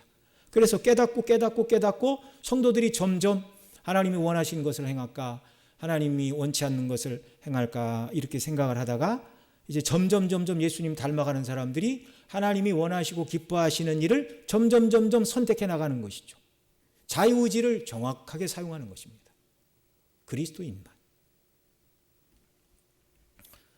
좀 더 보면은요, 예를 들어 누군가가 나에게 바퀴벌레 한 주먹을 먹으라고 준다 해도 내가 먹지 않는 것은 먹고 싶지 않기 때문입니다. 그런데 만약에 바퀴벌레를 준 사람이 나에게 당신은 먹지 않으려고 의지를 세웠군요. 의지의 노예가 되었군요. 이렇게 말한다면 말이 되겠습니까? 안 되겠습니까? 먹지 않으려는 의지의 노예라서 안 먹는 게 아니라 먹고 싶지가 않은 거예요. 마음이. 사람은 무슨 일을 행한다고요? 마음이 가장 원하는 일, 가장 기뻐하는 일. 은혜 받지 못한 죄인들이 가장 원하는 건 죄, 육신의 정욕, 안목의 정욕, 이생의 자랑. 그런데 거듭난 그리스도인들에게는 하나님께서 본성의 원리가 주장하지 못하게 하고 하나님의 선하시고 거룩하시고 기뻐하시는 뜻이 무엇인가를 알게 하시고 그걸 선택할 수 있는 진정한 의미의 자유의지를 하나님이 사람 그리스도인들에게만 주셨습니다. 그러니까 그리스도인 아닌 사람은요, 애초부터 선을 행할까 악을 행할까, 저 사람이 선을 행할 수도 있지 않아? 말도 안 되는 소리예요. 선을 행할 수가 없어요. 바퀴벌레를 먹지 않는 것은 의지의 문제가 아니라 그냥 먹고 싶지 않은 마음에서 나온 행동입니다. 조나단 에드워드는 의지는 정서의 종이라고 말했습니다. 바꾸어 말하면 정서는 의지를 이끌어가는 왕인데 왜 사람들이 죄를 짓는가? 죄가 즐거워요. 선을 행하는 것보다. 그러니까 마음이 즐거운 것을 택하니까 항상 사람이 행하는 것은 선이 아니라 하나님이 미워하시는 죄를 지을 수밖에 없다. 이게 은혜 받지 못한 심령이 선택하는 것은 항상 죄이고 악이고 하나님과 원수된 길입니다. 마음의 열망과 동떨어진 선택을 하는 사람이 있다면 자유의지의 모범으로 박수갈채를 받는 것이 아니라 마음의 열망과 동떨어진 선택은 자유의 표현이 아니라 뭐의 표현이라고요? 정신 이상의 표현입니다. 정신 이상의 표현. 흔히 사람들이 이것을 선택할까 저것을 선택할까 그럴 때 사람들이 흔히 그러죠. 네 마음이 시키는 대로 해. 그리스도인에게는 그 말이 유효하지만 죄인들을 향하여 네 마음이 시키는 대로 해, 그 말은 네가 하고 싶은 죄 짓고 살아라, 그 말입니다. 결국은 죄인들에게는. 여러분, 이 말은 이것과 똑같아요. 식당에서 자신이 매우 싫어하는 음식을 주문하고 고통스럽게 먹는 것과 조금 더 다를 바가 없어요. 뭐가요? 마음의 열망과 동떨어진 선택을 하는 것은 진정한 자유의지, 자유의 표현이 아니라 정신 이상의 표현. 그러니까 자기 싫어하는 음식을 눈물을 흘리면서 이를 갈면서 그걸 먹고, 야, 나는 오늘 점심에 아구찜을 먹고 싶었지만 내 자유의지를 발동을 해가지고 나는 오늘 콩나물국을 먹는다 그러면서 막 맛있게 안 먹고 이를 부득부득 갈면서 먹으면 그런 사람 뭐라고 그런다고요? 정신이상처럼. 정신이상처. 사람은 마음이 시키는 일을 할 수밖에 없습니다. 은혜 받은 그리스도인만 그 마음이 하나님 기뻐하는 것을 선택할 수가 있는 거예요. 조금만 더 읽겠습니다. 참된 자유의 기반 앞에까지만 읽겠습니다. 자유의지보다 자유로운 사람에 대해서 말하는 것이 더 성경적입니다. 자유로운 사람은 외부의 강요로부터 자유롭습니다. 그래서 마음이 원하는 대로 자유롭게 행할 수 있습니다. 이런 종류의 자유를 다 같이 한번 따라해 보겠습니다. 생내적 자유. 네, 하나님께서 모든 사람에게 주신 생내적인 자유, 이것이 참 자유이며 하나님의 선물입니다. 자, 그러니까 이 생내적인 자유는 어떤 도시에 살까, 어떤 집에 살까, 스스로 원하는 것을 정할 자유입니다. 하나님의 예정은 이러한 열망을 야기하지만 침해하지 않습니다. 그 사람이 원하는 것을 선택할 수 있는 생내적인 자유를 하나님 주셨어요. 생내적인 자유는 자신이 원하는 것을 행하려는 자유인데 도덕적 자유와는 다릅니다. 그러니까 예수님 안 믿는 사람에게는 무슨 자유만 있다고요? 생내적인 자유인데 자기 마음이 시키는 것을 하는 것, 다 죄뿐이다 그 말입니다. 그런데 그리스도인에게는 생내적인 자유와 함께 도덕적인 자유를 주셨어요. 도덕적인 자유 보겠습니다. 도덕적인 자유는 죄로부터 자유를 말하는데 로마서 6장 20절로 22절에 바울 사도는 이렇게 말합니다. 같이 읽습니다. 시작. 너희가 죄의 종이 되었을 때에는 의에 대하여 자유로웠느니라. 그러나 이제는 너희가 죄로부터 해방되었고 하나님께 종이 되어 거룩함에 이르는 열매를 맺었으니 그 마지막은 영생이라. 이 도덕적 자유는 오직 믿는 신자들에게만 하나님이 주신 것입니다. 그 은혜로 구원하사 하나님이 기뻐하시고 원하시는 것을 선택할 수 있는 도덕적인 자유. 왜요? 예수님 바뀌는 사람은 영적으로 죽어 있는데 그리스도인은 다시 살아났습니다. 중생했습니다. 하나님이 새 생명을 주셨어요. 하나님과 생명의 교통을 하고 하나님이 원하시는 것을 깨닫고 그 일을 행할 수 있는 새로운 사람으로 만들어 주셨어요. 그래서 그리스도인에게만 도덕적인 자유가 있다 그 말입니다. 도덕적 자유가 없는 죄에 속박된 종이야말로 진짜 죄의 종이죠. 그래서 죄의 종들은 절대로 자신이 원하는 것을 선택하려는 생내적 자유를 부인할 수 없습니다. 그래서 죄의 종은 의에 대하여 자유롭지만 자신의 죄악된 본성의 열망에서는 여전히 벗어나지 못합니다. 죄의 종은 죄를 사랑하고 그 결과 자신의 충동에 따라 죄의 종은 자신이 원하는 바를 행할 생내적인 자유가 본성적으로 있고 그 자유는 계속해서 죄에 머무는 죄를 행하는 자유밖에 없다. 생내적 자유, 불신자의 생내적 자유는 죄를 행하는 자유밖에 없다 그 말입니다. 그래서 조나단 에드워드 아까도 말씀을 드렸지만 타락한 사람의 정서는 죄를 좋아한다고 말씀을 드렸는데요. 그래서 사람의 타락한 정서가 자기 좋아하는 죄를 좋아하므로 절대로 죄인이 본성에 싫어하는 의를 선택하거나 행하지 않는다고 말합니다. 그것은 들판을 뛰어다니기 좋아하는 소년이 그 마음을 접고 몇 날 며칠을 방에 틀어앉아 뜨개질을 즐거움으로 하는 것과 같다 이렇게 말씀을 드릴 수 있습니다. 이런 일이 일어날 수 있습니까? 없습니까? 우리 옹겸이 뜨개질 좋아해요? 몇 날 며칠 뜨개질 할 수 있어요? 그럴 자유의지는 없어요. 안 돼요. 싫어하는 것은 행할 수가 없어요. 죄악된 마음은 의로운 것을 사랑하지 않기 때문에 의를 갈망하는 도덕적 자유가 없습니다. 모두에게 그러하듯이 자신이 싫어하는 것을 택할 자유가 없습니다. 그런데 그에게는 참된 경건이 혐오스럽고 싫은 것이죠. 그에게는 좁은 의미의 자유가 있습니다. 곧 의의 주관, 의가 주관하는 의의 주관을 벗어난 자유, 곧 죄의 자유밖에 없다 그 말이에요. 하나님께서 죄를 사랑하는 마음의 굴레에서 해방시키실 때 비로소 하나님의 종이 됩니다. 하나님의 종으로서 새로운 마음으로 자유롭게 그리스도를 따르게 됩니다. 그리스도인만이 죄의 종에서 도덕적으로 벗어나 의를 행할 자유가 있습니다. 죄의 종만이 도덕적으로 죄에서 벗어나 의를 행할 자유가 있다.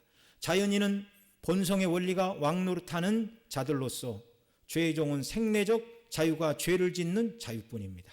자, 거듭나지 않은 자연인에게 있는 자유는 무슨 자유만 있다고요? 생내적인 자유인데 선과 의를 선택할 수 있는 자유가 아니라 항상 악만 택하는, 죄만 짓는 자유만 있을 뿐이다 그 말입니다. 그러니까 인간이 선을 행할 수도 있고 악을 행할 수도 있고, 그래서 뭐 다음 시간에도 그 얘기를 더 하겠지만 그 알미니안이 말하는 것처럼 정말 자기가 죄를 깨닫고 예수님을 믿을 것인가 믿지 않을 것인가의 선택이 마치 사람에게 있는 것처럼 말하는데 그건 불가능한 일이에요. 불가능한 일. 생내적인 자유만 갖고 있는 죄인은요, 절대로 내가 죄인이라는 것을 모르는데 어떻게 예수님을 믿습니까? 은혜가 안 들어갔는데. 그 알미니아는요, 이 성경이 말하는 자유의지의 개념부터 정립을 하면 시작부터 잘못된 얘기예요. 시작부터.